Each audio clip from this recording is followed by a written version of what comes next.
Vijayawada university మంచి భవిష్యత్తు కోసం తెలుగు విద్యార్థులు ఇష్టపడే యూనివర్సిటీ. కాల్ 9059052378 9059052379. పెహల్గామ్ అటాక్ మనందరి మనసులు కుమిలిపోతుందన్నమాట. ఆ బాధకి ఎలాగైనా కౌంటర్ అటాక్. ఎప్పుడు నేను ఇలా వచ్చి కొన్ని సందర్భాల్లోనే నేను కెమెరా ముందుకు వచ్చి ఇలా మీతో మాట్లాడుతూ ఉంటాను. మళ్ళీ మాట్లాడే సిచ్యువేషన్ వచ్చింది. పెహల్గామ్ అటాక్ గురించి మీ అందరికీ తెలుసు. మనందరి మనసులు కుమిలిపోతుందన్నమాట. చాలా బాధపడుతున్నాం. ఎక్కడ చూసినా అదే న్యూస్. వాళ్ళ ఫ్యామిలీస్ని చూసి, వాళ్ళ ఏడుపులు చూసి మన ఫ్యామిలీకే ఇలా జరిగింది అన్నట్టు మనం రియాక్ట్ అవుతున్నాం అనమాట. అంత బాధ ఉంది మనలో. ఆ బాధకి ఎలాగైనా కౌంటర్ అటాక్ ఇవ్వాలి, మనమే వెళ్ళి ఇచ్చేద్దాం అన్నట్టు ఉంది మన అందరు ఇండియన్స్కి. మన మనసులో కూడా అదే ఉంది. మీకు కూడా అనిపిస్తుంటుంది, అరే మనం వెళ్ళి కొట్టాలి, మనం వెళ్ళి దెబ్బతీయాలి, మనమే దీనికి రియాక్ట్ అవ్వాలి, ప్రతి ఒక్కరు దీని గురించి మాట్లాడాలి, ప్రతి ఒక్కరు దీనికి రియాక్ట్ అవ్వాలి అని ప్రతి ఒక్కరు సోషల్ మీడియాలో, ప్రతి ఒక్కరి ఇన్స్టాలో, ప్రతి ఒక్కరి ఇన్స్టా స్టోరీస్లో ఇదే టాపిక్ నడుస్తుంది. దానివల్ల నేను ఈ టాపిక్ గురించి మాట్లాడడానికి వచ్చాను అనమాట. నిన్న నైట్ సిసిఎస్ నుంచి ఫారెన్ సెక్రటరీ విక్రమ్ మిశ్రా గారు సడన్గా ఒక ప్రెస్ మీట్ పెట్టి మనందరికీ పాకిస్తాన్కి ఏమేమి చేస్తున్నాం అనేది ఒక ప్రెస్ మీట్లో మనందరికీ తెలియజేశారనమాట. అందులో ఏమేమి చేశారు వాటిలన్నిటి గురించి చెప్పడానికి నేను మీ ముందుకు వచ్చాను అనమాట. ఇవన్నీ మీ అందరితో షేర్ చేసుకునే ముందు పెహల్గామ్ గురించి, నేను ఈ అటాకుల గురించి ఎందుకు ఇంత బాధపడుతున్నారు అని చెప్పి మనందరికీ ఉంటుంది కదా కొన్ని ఎక్కడో. అయితే ఎందుకంటే ఒక గుర్రం మీద అక్కడ అటాక్ జరుగుతున్నప్పుడు గుర్రం మీద అందరినీ వీళ్ళనే తీసుకొని వెళ్తూ ఉంటారు కదా. అలా తీసుకుని వెళ్ళే గుర్రం ఆపరేట్ చేసే వ్యక్తి, అంటే గుర్రాన్ని నడిపిస్తున్న వ్యక్తి ఒక ముస్లిం వ్యక్తి. మనల్ని కాపాడడానికి, ఎవరైతే టూరిస్టులు ఉన్నారో వాళ్ళని కాపాడడానికి ఆ టెర్రరిస్టుల దగ్గర గన్ను లాక్కోనంట, ఆ గన్నుతోనే వాళ్ళనే ఫైర్ చేయాలనుకున్నాడంట. వాళ్ళనే ఫైర్ చేయాలనుకుంటే ఈ గ్యాప్లో మిగతా ఎవరైతే ముగ్గురు వ్యక్తులు ఉన్నారో ఆ ముగ్గురు వ్యక్తులు ఒక వ్యక్తి ఈయన ఫైర్ చేసి చంపేశారంట. ఫస్ట్ అయితే ఈయన వదిలేశారంట. ఎందుకంటే ఈయన ఒక పాకిస్తాన్, అంటే ఒక ముస్లిం వ్యక్తి అని చెప్పి ఈయన వదిలేయడం జరిగింది. అయినా ఈయన వెళ్ళిపోవచ్చు, ఈయన వెళ్ళిపోయే అవకాశం ఉంది, కానీ మన గురించి పోరాడాడు. అండ్ అదే కాకుండా మనకి సోషల్ మీడియాలో వైరల్ అవుతున్న 2 వీడియోలు ఏవైతే వీడియోలు ఉన్నాయో ఆ వీడియోలు తీసింది కూడా ముస్లిమ్సే. అక్కడికి సంబంధించిన ఎవరో హెడ్స్ అంటే లైక్ ప్రెసిడెంట్లు ఎవరో అని చెప్పి హెడ్లు అని చెప్పి చెప్పడం జరిగిందనమాట. అంటే ఆ వీడియోలో వాళ్ళకి చెప్తున్నారు, అంటే వాళ్ళందరినీ కూల్ చేయడం జరుగుతుంది. కానీ ఇక్కడ ఏం జరుగుతుందంటే ప్రతి ఒక్క ముస్లింని, అంటే కొంతమంది వీడియోలు నేను చూడడం జరిగింది, ప్రతి ఒక్క ముస్లింని అనుమానిస్తున్నారు, ప్రతి ఒక్క ముస్లింని తిట్టుకుంటున్నారు. అది కాదు, అది కరెక్ట్ కాదు. మనకి ఎవరైతే అన్యాయం చేశారో వాళ్ళకి గురించి మాట్లాడాలి, ప్రతి ఒక్కరి గురించి మాట్లాడకూడదు. అండ్ ఎందుకు ఇది మాట్లాడుతున్నానంటే నిన్నే ఒక సోషల్ మీడియాలో నేను ఒక రీల్ ఇలా చేస్తుంటే ఒక రీల్ నాకు వచ్చింది. సోకాల్డ్లో ఒక మంచి ఫేమస్ ఇన్ఫ్లుయెన్సరే ఆయన అంటున్నాడు, ఒక 4 ఫోటోలు ఒక ముస్లిమ్స్ వ్యక్తులు ఇన్ఫ్లుయెన్సర్స్ ఫొటోస్ పైన పెట్టి వీళ్ళ వల్లే ఇక్కడ అటాక్ జరిగిందని చెప్పాడు. అంటే నువ్వు ఒక ఇన్ఫ్లుయెన్సర్ అయి ఉండి జనాలు నీ మాటలు వింటున్నారంటే ఇలాంటివా నువ్వు చెప్పేది? ఇలాంటి మాటలు చెప్తే ఏమిద్దామని, ఏం మెసేజ్ ఇద్దామని? ఇప్పుడు వీళ్ళని చెప్తారు, బయట వీళ్ళు పొద్దున్న ఏదైనా వీడియోస్ చేసుకుంటే ఇండస్ట్రీలో మంచి బతకాలనుకుంటున్నారు. వాళ్ళు బయటికి వెళ్తే ఏమంటారు?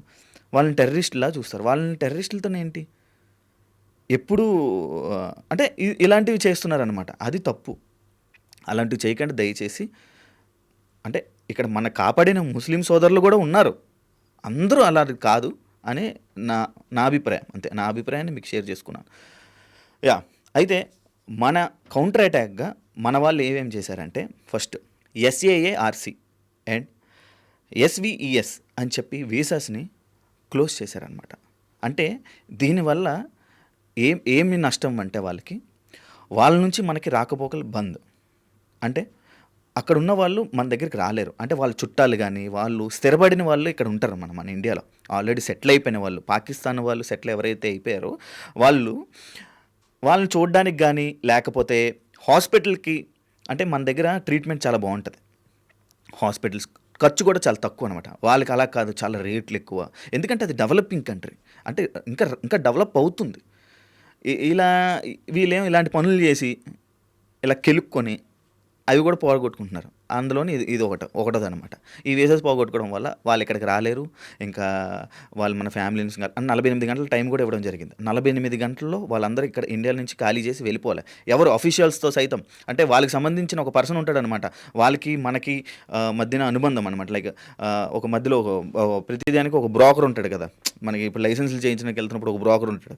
ఆ బ్రోకర్తోని ఏ పనులన్నీ చేయించుకుంటుంటాం. కొంచెం లైక్ వీడికి వారికి మధ్యలో ఒక ఇది అనమాట. ఇప్పుడు ఒక మినిస్టర్ ఉన్నాడు అనుకో, పిఏ ఎలా ఉంటాడు, అలాగా పాకిస్తాన్కి సంబంధించిన ఒక వ్యక్తి మన ఇండియాలో ఒకడు ఉంటాడనమాట. ఆయన్ని కూడా పంపించేస్తున్నారు. 48 గంటల్లో ఎవరైతే చుట్టాల దగ్గరికి వచ్చారో ఇండియాలో, ఎవరైతే వాళ్ళ దగ్గర ఉన్నో వాళ్ళందరూ వెళ్ళిపోవాలి. అంటే ఇక్కడ ఇండియాలోనే ఆల్రెడీ ఎవరైతే పాకిస్తాన్ వాళ్ళు ఉన్నారో, సెటిల్ అయిపోయారో, వాళ్ళు వెళ్ళక్కర్లా అని చెప్పడం జరిగింది. నాకు తెలిసినంత వరకు ఇన్ఫర్మేషన్ ఏదైతే ఉందో వాళ్ళు వెళ్ళక్కర్లేదు. ఎవరైతే వాళ్ళ చుట్టాల దగ్గరికి వచ్చిన పాకిస్తాన్లో అయితే ఎవరైతే ఉన్నారో వాళ్ళు వెళ్ళిపోవాలని చెప్పారు. 48 గంటలు టైం ఇచ్చారు. చాలామంది వెళ్ళిపోతున్నారు. కొన్ని నేషనల్ ఛానల్స్ కూడా వాళ్ళని టెలికాస్ట్ చేసే అంటే వాళ్ళ గురించి అడిగారంట, ఏంటంటే వాళ్ళు కూడా తప్పే అంటున్నారు. అంటే పాకిస్తాన్లో ఉన్న ఆ జనాలు కూడా ఈ అటాక్ని చాలా తప్పు అని చెప్తున్నారు. వాళ్ళు వెళ్ళిపోతున్న వాళ్ళు కొన్ని బైట్స్ చూశాను అనమాట నేను. అంటే వాళ్ళ పాకిస్తాన్ వాళ్ళ ప్రజలకే వాళ్ళు నచ్చట్లే, వాళ్ళు చేసిన పనులు వాళ్ళకే నచ్చట్లా. లాస్ట్ టైం కూడా ఏదో మన వరల్డ్ కప్ పాకిస్తాన్ వాళ్ళు కప్ చేసినప్పుడు మన ఫ్లాగ్ వాళ్ళ స్టేడియం మీద కూడా లేదు.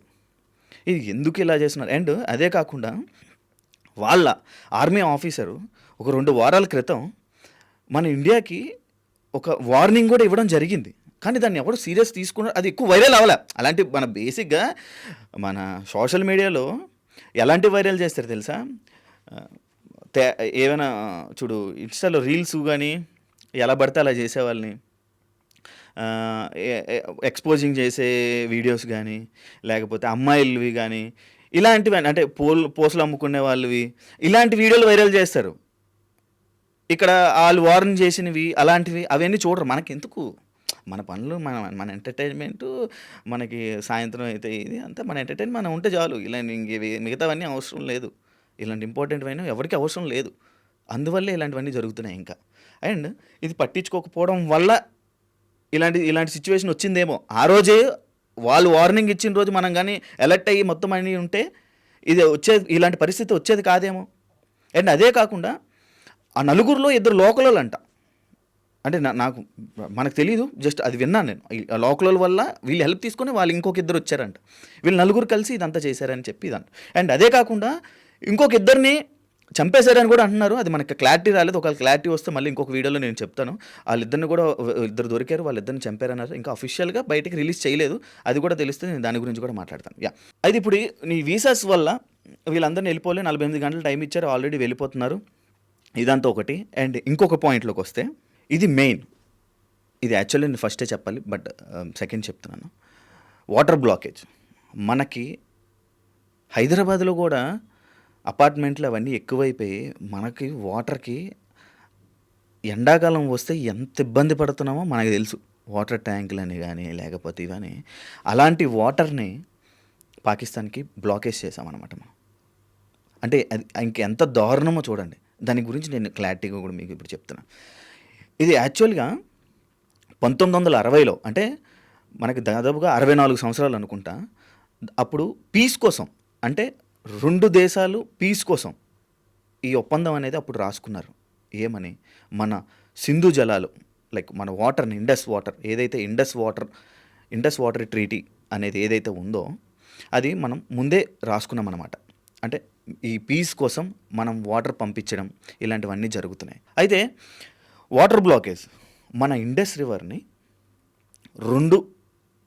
రెండు భాగాలుగా విడదీసామన్నమాట. ఒకటి ఈస్టర్న్ రివర్, వెస్టర్న్ రివర్. ఏదైతే ఈస్టర్న్ రివర్ ఉందో అది మనకి, ఇంకోటి వెస్టర్న్ రివర్ ఏదైతే ఉందో అది పాకిస్తాన్ వాళ్ళకి. ఇది కూడా ఎందుకు డివైడ్ చేశామంటే పీస్ కోసం. 1960లో 64 సంవత్సరాల క్రితం, అంటే పీస్ కోసం, 2 రాష్ట్రాల పీస్ కోసం. మనం ఎప్పుడూ కొట్టుకొని సస్తనే ఉంటాం కదా. కొంచెం ప్రశాంతంగా ఉండడం కోసం వాళ్ళకి వాటర్ ఇస్తున్నాం అనమాట. ఆ ఒప్పందం ప్రకారంగా వాళ్ళకి వాటర్ ఇవ్వడం జరిగింది. కానీ వీళ్ళు ఇప్పుడు కెలుక్కోవడం వల్ల ఈ వాటర్ని, ఈ 2 భాగాలు ఏదైతే ఉందో ఆ వెస్టర్న్ది కూడా ఆపేయడం జరిగింది. ఇప్పుడు మొత్తం ఆల్రెడీ ఇది వెంటనే, అంటే ఎప్పుడైతే ఆయన వచ్చి మీటింగ్ జరిగి వెంటనే అన్నారో, వెంటనే ఇది ఆపేశారు. ఈ వాటర్ అండ్ రోడ్డుకి సంబంధించింది మొత్తం వేస్ అన్ని ఆపేయడం జరిగింది. ఈ వాటర్ బ్లాక్ చేయడం వల్ల పాకిస్తాన్ వాళ్ళు ఎలాంటి ఇబ్బందులు ఎదురవుతారో తెలుసా? దాని గురించి నేను మీకు చెప్తాను. ఫస్ట్, ఎడారి అయిపోతుంది. వాళ్ళకి తాగడానికి గుద్ద కడుక్కోవడానికి కూడా నీళ్ళు ఉండవు ఫస్ట్. రెండోది వాళ్ళ జంతువులు లేకపోతే పంటలు ఇలాంటివన్నీ ఉంటాయి, వాటికి వాటర్ ఉండదు. ఇంకా వాళ్ళకి అంటే వాళ్ళ భూములన్నీ ఎడారైపోతుంటాయి. అప్పుడప్పుడు మనకి వర్షాలు పడకపోతే భూములు బద్దలైపోయి లేక చూపించి నన్ను న్యూస్లో చూపిస్తుంటారు చూసా, ఆ విధంగా అయిపోద్ది అనమాట. అంటే ఇంకా దాని గురించి తలుచుకుంటేనే ఎలా ఉంటుందో మీరు ఊహించుకోండి. మీ ఊహకే వదిలేస్తున్నాను. అలాంటిది మెయిన్ వాటరే వదిలేస్తున్నాను. అండ్ పవర్, అక్కడ పవర్ కట్లు, ఇంకా వాళ్ళు ఎలక్ట్రానిక్స్ కానీ ఏవి వాడుకోవడానికి కూడా ఉండదు. అంటే వాళ్ళ పరిస్థితులు ఇంకా వాళ్ళకే ఊహలకే వదిలేస్తున్నాం అనమాట. అలాంటిది అలా బ్లాకేజ్ చేసాం, వాటర్ని బ్లాకేజ్ చేయడం జరిగింది. అండ్ తాగడానికి మంచినీళ్ళు కూడా ఉండవు. అగ్రికల్చర్ చేసుకొని వాళ్ళు పంట వాళ్ళే పండించుకొని తిందాం అనుకుంటారు, అది కూడా జరగదు. అసలు వాటర్, అసలు వాళ్ళకి వాటర్ వెళ్ళేదే మన నుంచి, అది కూడా లేదు. అండ్ వాళ్ళు అన్నారు కదా, నేను ఏదైతే ఇందాక స్టార్టింగ్లో మీకు ఏదైతే చెప్పానో, వాళ్ళ ఆర్మీ పర్సన్ ఏదైతే అన్నాడో, మన ఫైట్ దేని గురించో తెలుసా? కాశ్మీర్. మనకి కాశ్మీర్ కావాలి. ఆ కాశ్మీర్ అనేది ఇండియాది కాదు, అది మనది. మనం ఫైట్ చేస్తుంది కాశ్మీర్ కోసం. దీనికి ఎలా మంది అని చెప్పాలో నిరూపించి చూపిస్తాం అని చెప్పి వార్నింగ్ ఇవ్వడం జరిగింది. అంటే చూడండి, అంటే ఇప్పుడు ఇచ్చేశారు వాళ్ళు, ఏదో చేసేద్దాం ఏదో పీకేద్దాం అని అనుకుంటున్నారు, కానీ ఏం చేయలేరు. ఇప్పుడు ఏం చేసాం మనం? ఈ దెబ్బకి మనం ఈ వాటరు, ఈ ఏదైతే వీసాలు, ఈ ఈ దీనికి ఏదైతే రోడ్లు, మన నుంచి వాళ్ళకి కూరగాయలు కానీ లేకపోతే రోడ్స్, ఏదైతే మనకి రోడ్డు వే ఉందో ఆ బార్డరు, ఆ బార్డర్ని ఏమంటారంటే అటరీ వాగా బార్డర్.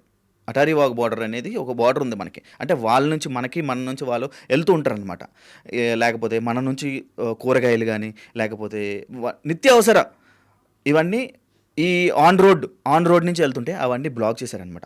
ఆ బార్డర్ని కూడా బ్లాక్ చేయడం జరిగింది. ఇవన్నీ వెంటనే జరిగిపోయి దీనివల్ల కూడా వాళ్ళకి నష్టాలు ఉన్నాయి. ఇవన్నీ జరుగుతున్నాయి. అయితే ఈ రోడ్డు బ్లాక్ చేయడం వల్ల, ఇది ఏదైతే ఈ బార్డర్ ఏదైతే అటారీ వాగ్ బార్డర్ ఉందో ఆ బార్డర్ని క్లోజ్ చేయడం వల్ల మన నుంచి వెళ్ళే నిత్యావసరాలన్నీ ఆగిపోవడం జరుగుతుంది. వాళ్ళకి తిండికి కూడా తికానా ఉండదు. అది అంటారు కదా మన అప్పట్లో, వాళ్ళకి భోజనం కూడా ఉండదు. ఇలాంటిది అవుతున్న టైంలో నాకు ఇంకొక ఇన్ఫర్మేషన్ ఏదైతే నాకు వచ్చిందో, ఆ ఇన్ఫర్మేషన్ ఏంటంటే, పాకిస్తాన్ వాళ్ళు పిఎం అంట మన ఇండియా వాళ్ళకి కాంటాక్ట్ అవ్వడానికి ట్రై చేస్తున్నారంట. అర్జెంట్ ఒక మీటింగ్ పెట్టుకుందాం, ఇలాంటివన్నీ జరగకుండా చూసుకుందాం అని చెప్పి దీని గురించి కూడా ఒక ఇప్పుడే సర్క్యులేట్ అవుతుంది. దీని గురించి ఒక మీటింగ్ పెట్టుకుందామని చూస్తున్నారంట. ఇవన్నీ వద్దు అని చెప్పుకుంటున్నారంట. కానీ ఇది కంటిన్యూ చెయ్యాలా లేకపోతే ఇది ఆపేయాలా అన్నది మీ ఒపీనియన్ ఏంటో కింద కామెంట్ రూపంలో మీరు తెలియజేయండి. అండ్ ఇదే కాకుండా ఇంకొకటి, ఢిల్లీలోని ఎవడో అది మనకు తెలీదు, కేక్ పట్టుకొని వెళ్తున్నాడంట బార్డర్లో. కేక్ ఇక్కడ ఇంత జరుగుతున్నప్పుడు, అంటే నిన్న జరిగిన ఐపీఎల్ మ్యాచ్ ఏదైతే ఉందో సన్ రైజర్స్ ముంబై ఇండియన్స్లో, వాళ్ళు కూడా బ్లాక్ బ్యాండ్స్ పెట్టుకొని మ్యాచ్ స్టార్ట్ అయినప్పుడు ఆ సైలెన్స్ని అందరూ అంటే డ్యాన్సులు చేస్తారు. ఎవరు వాళ్ళు? Chair girls. యా, మన 4, 5, 6 వెళ్ళిపోతే చైర్ గర్ల్స్ ఎవరైతే ఉన్నారో వాళ్ళని కూడా ఆపేసి అందరూ శాంతం అంటే ఒక సైలెన్స్ని మెయింటైన్ చేస్తుంటే, ఎవరో ఢిల్లీలో కేక్ పట్టుకొని వెళ్తున్నాడు సెలబ్రేషన్స్ చేసుకోవడానికి. అదే దేనికి? అది కూడా ఒక ముస్లిం వ్యక్తి. దేనికి? ఆ టైంలో ఏం అవసరం? అంటే ఇంకా ఇండియాలో ఇలాంటి వాళ్ళు చాలామంది ఉన్నారు. వాళ్ళందరినీ కూడా ఇప్పుడు పంపించేస్తారు. ఒకవేళ కానీ వాళ్ళు కానీ వెళ్ళకపోతే వాళ్ళందరినీ అరెస్ట్ చేశారంట. వాళ్ళందరిని అరెస్ట్ చేసి లోపలేస్తారంట. మొత్తం 5, కానీ మనకు తెలిసినవి 3 సర్క్యులేట్ అవుతున్నాయి. ఇంకా మిగతా 2 ఏం చేయబోతున్నారు అనేది మనకి కూడా ఇంకా అంటే నీట్గా మనకు ఒక క్లారిటీ లేదు.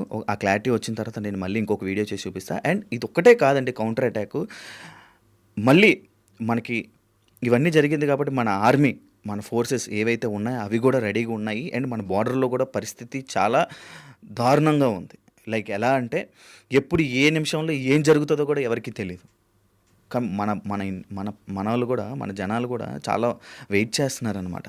ఈ కౌంటర్ అటాక్ ఎప్పుడైతే జరుగుతుందో, వాళ్ళకి సరైన దెబ్బ ఎప్పుడైతే మన ఇండియా నుంచి వెళ్తుందో వాళ్ళకి ఆనందపడడానికి వెయిట్ చేస్తున్నారు. అందరు ఇండియా ఫ్లాగ్స్ పట్టుకొని రెడీ చేసుకొని అందరూ వెయిట్ చేస్తున్నారు. ఆ సిచ్యువేషన్ త్వరలో వస్తుందని కోరుకుంటున్నాం మన మోడీ గారు. అండ్ వాళ్ళకి ఎంత ధైర్యం అంటే, వెళ్ళి మీ మోడీకి వెళ్ళి చెప్పుకో అని అన్నారంటే చూడండి అలా ఎంత ధైర్యం వాళ్ళకి. అసలు మనం ఏం చేయలేమన్నా ఇదా ప్రశాంతత కోసం వదిలేస్తుంటే వాళ్ళు చెలరేగిపోతున్నారు. దీనికి సరైన గుణపాఠం చెప్పాలి, సరైన గుణపాఠం జరుగుతుంది అని చెప్పి మనందరం ఆశిద్దాం. నేను ఇంకొక టాపిక్తో మళ్ళీ నేను ముందుకు వస్తా. అదే మీకు ఏదైతే ఇది చెప్పానో ఇదంతా బ్రీఫ్గా చెప్పానో ఆ 3 అయితే ఇప్పుడు జరుగుతున్నాయి, వెంటనే జరిగిపోయాయి కూడా. ఇంకా ఆ వీసా 48 గంటలు అది ఏదైతే ఉందో అదొక్కటే ఆ 48 అవర్స్ ఇచ్చారు టైము, మిగతా అయితే మాత్రం వెంటనే పనులన్నీ జరిగిపోయాయి. ఇంకా చాలా కొత్త కొత్త టాపిక్స్తో మళ్ళీ మేము ముందుకు వస్తా. ఇలానే మాట్లాడుతుంటా, కొత్త కొత్త టాపిక్స్ కూడా మాట్లాడుతా. అందరూ సపోర్ట్ చేయండి. Thank you so much. Me Shiva signing off.